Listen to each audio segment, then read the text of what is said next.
Prime Minister Justin Trudeau broke multiple federal ethics rules when he accepted a ride on the Aga Khan's private helicopter and stayed on his private island over the holidays in 2016, the Ethics Commissioner has ruled.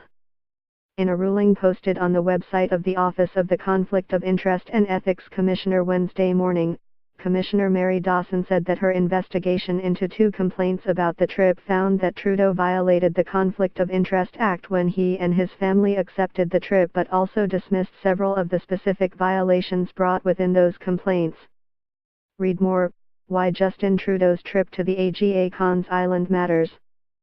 Dawson found that Trudeau violated ethics rules around when government officials can use private transportation and noted he did not clear the use of the Aga Khan's private helicopter with her office as he was required to under Section 12 of the Act. While he did not violate Section 14 of the Act because he did not discuss House of Commons business with the Aga Khan, Dawson also ruled that he violated Section 11 of the Act because there was ongoing business between the government and the Aga Khan. Because there was ongoing official business between the Government of Canada and the Aga Khan at the time each invitation was accepted, Mr. Trudeau, as Prime Minister, was in a position to be able to advance some of the matters of interest to the Aga Khan, Dawson noted. As well, the foundation was registered to lobby the office of the Prime Minister at that time. For these reasons, I determined that the vacations accepted by Mr. Trudeau or his family might reasonably be seen to have been given to influence Mr. Trudeau despite the use of the private island and helicopter.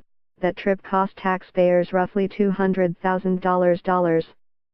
Conservative leader Andrew Scheer and Conservative MP Blaine Calkins filed 2 complaints in January 2017 after details of the trip and its costs began to emerge in the media, and those complaints as well as the resulting investigation center around 2 core concerns. First, that accepting lodging and transportation from the Aga Khan, who is a family friend of the Trudeaus, is a conflict of interest because the Aga Khan Foundation has received tens of millions of dollars in federal grants from the Canadian government to support its foreign aid work. Second, that Trudeau broke the rule in the Conflict of Interest Act that prohibits prime ministers from traveling on private aircraft when he flew from Nassau to the Aga Khan's private island on his private helicopter. Watch below. The only cases where that is allowed is if the individual traveling has either secured permission in advance from the Ethics Commissioner to use the private transportation or if there are emergency circumstances related to their official duties. While a finding of violating the ethics rules does not carry any substantial penalty, the maximum fine is just $500. It could carry heavy reputational baggage for the government as it tries to shake off the criticisms of arrogance and unethical behavior that Conservatives have been aiming at them for the last several months over the investigation. Read more: What happens if Trudeau ministers actually broke the law?